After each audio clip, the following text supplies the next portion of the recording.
নামাজের সামনে দিয়ে হাঁটার একজনে জিজ্ঞাসা করেছে। নামাজের সামনে দিয়ে হাঁটা জায়েজ নেই, একেবারে হারাম।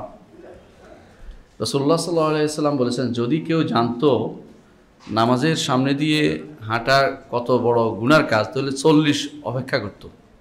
40 বছরও হইতে পারে, 40 দিনও হইতে পারে, 40 মাসও হইতে পারে, তাই না? এত লম্বা টাইম অপেক্ষা করতো। আর আমরা নামাজের সামনে দিয়ে হাঁটা অনেক সময় হেঁটে চলে যায়, এটা যেন না হয়। তবে নামাজের সামনে বলতে কতটুকু একটুকু আগে জানা দরকার। নামাজের সামনে হচ্ছে সেজদার জায়গা এবং অধিকাংশের নিকট এর অতিরিক্ত 2 ফিট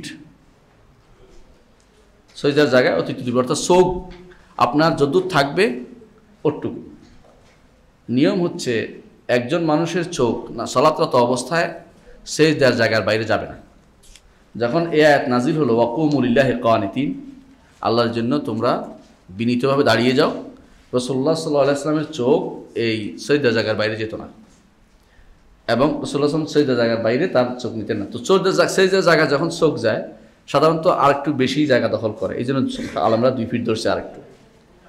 এটা হচ্ছে আমাদের সামনে। আপনি পুরা রাস্তা মসজিদ দখল করে ফেলবেন, এটা কিন্তু আমাদের সামনে না। এই জন্য একটা ভুল ধারণা আমাদের মধ্যে আছে, একজন মানুষ নামাজ পড়তেছে সামনে আমি যেতেই পারবো না, এটা কিন্তু ঠিক নয়। সামনের তো তার যতটুকু সেজদার জায়গা, এর বেশি সর্বোচ্চ 2 ফিট ধরে রাখলাম, এরপরে মানুষ যেতে পারবে, কোনো সমস্যা নেই। আরেকটি সমস্যা আছে, সেটা হচ্ছে শরীয়তি দৃষ্টিতে সোতরা দিয়ে নামাজ পড়তে হয়। যে ব্যক্তি এইভাবে রাস্তা পুরো মানুষের সামনে আটকাই দিয়ে নামাজ পড়তেছে, সে একটা গুনার কাজ করতেছে। রাসূলুল্লাহ সাল্লাল্লাহু আলাইহি ওয়াসাল্লাম সোতরা দিয়ে নামাজ পড়তেন। এটা আরেকটি জিনিস আমাদের জানা খুব জরুরি, যে সোতরা দিয়ে নামাজ পড়া। সোতরা কোথায় দিতে হবে? সোতরা দিতে হবে সেজদার জায়গাতে একটু সামনে দিয়া, যেখানে একটা ছাগল যাইতে পারে একটুকু রাস্তা, মানে ছাগলের বাচ্চা যে দৌড়তে পারে, একটুকু রাস্তা ফাঁকা রেখে সেখানে আপনি সেজদার এই সোতরাটা দিতে পারবেন। এখন সোতরা দিয়ে নামাজ পড়ার পরে কিন্তু মানুষ অটোমেটিক যেতে পারবে, কোনো সমস্যা নেই। সোতরার ভিতর দিয়ে যাবে না। সোতরার ভিতর দিয়ে গেলে আপনি বাধা দিবেন, যে হাত দিয়ে বাধা দেওয়া একটা নিয়ম। আর মহিলাদের জন্য হাত না ব্যবহার করে তারা তাসবিহ পাঠ করবে, আলমরা বলে থাকে, সুবহানাল্লাহ বলবে। কেন? সে তো এটা কিছু হচ্ছে, এই জন্য তো হাত লাগাইতে পারতেছে না পুরুষের গায়ে, কিন্তু মহিলা বাধা দিবে। পুরুষ গেলে সুবহানাল্লাহ পড়বে, যাতে করে সে বুঝে যে নামাজ পড়তেছে তাসবিহটা। তো এইটা হচ্ছে নিয়ম। এখন আরেকটা জিনিসও আছে সেখানটা হচ্ছে, যদি ইমামের পিছনে হয় তাহলে ইমামের পিছনে হলে তার সোতরা হচ্ছে ইমামের সোতরাই তার জন্য যথেষ্ট। ইমামের পিছনে দিয়ে আপনি হেঁটে যেতে পারবেন। যদি ওই পাশে যায় খালি এসে, সামনের কাতার যায় খালি, পিছনে দাঁড়ায় রয়েছে, ভিতর দিয়ে আসছে, কোনো সমস্যা নেই, এটা বৈধ। আমাদের ভাইরা যখন সৌদি আরব যায় হজে অথবা উমরার সময়, বলে সৌদিরা নামাজের আগে দিয়ে হাঁটে।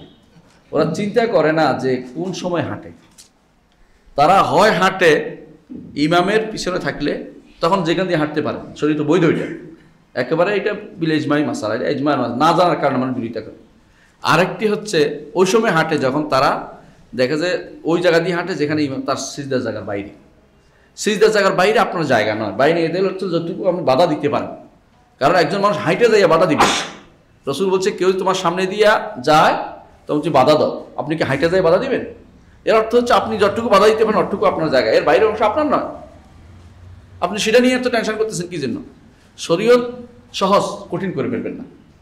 আবার শরীয়ত মানতেও হবে, এটাও খেয়াল রাখতে হবে আপনাকে নামাজের মাঝখান সামনে দিয়ে হেঁটে যাবেন না, তাকে ডিস্টার্ব করবেন না। এটা ডিস্টার্বের কারণে সিদ্ধ। কারণটা মূল কারণ হচ্ছে ডিস্টার্বের কারণ। কারণ সে হাদিসে আছে, রাসূলুল্লাহ সাল্লাল্লাহু আলাইহি ওয়াসাল্লাম বলেছেন, যখন সালাতে কেউ দাঁড়ায় আল্লাহ তাআলা তার সামনে থাকেন অর্থ কি?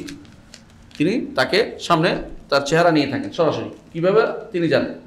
তো সে অবশ্যই তিনি আরশের উপরে, সেখান থেকে তিনি দেখছেন, জানছেন, তার অবস্থা দেখছেন এবং তার দিকে তাকে কি বলে, আলহামদুলিল্লাহ রাব্বিল আলামিন, আল্লাহ বলে আমার বান্দা আমার প্রশংসা করলো, আর রহমানির রাহিম, আমার বান্দা আমার গুণগান গাইল, হ্যাঁ, মালিক ইয়ৌমিদ্দিন, আমার বান্দা আমাকে অনেক উপরে উঠাইলো, মর্যাদাবান করলো। তারপরে যখন ইয়াকা না'বুদু ওয়া ইয়াকা নাস্তাইন, আমার বান্দা আমার এবং তার মাঝে এটা, সে আমার ইবাদত করে, আমি তার সাহায্য করবো, আলাদা উত্তর দিতে থাকেন আপনার কথার, প্রত্যেকটি কথার।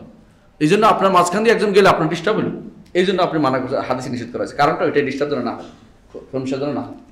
এই মাসলাটা আমাদের জানা দরকার। আচ্ছা।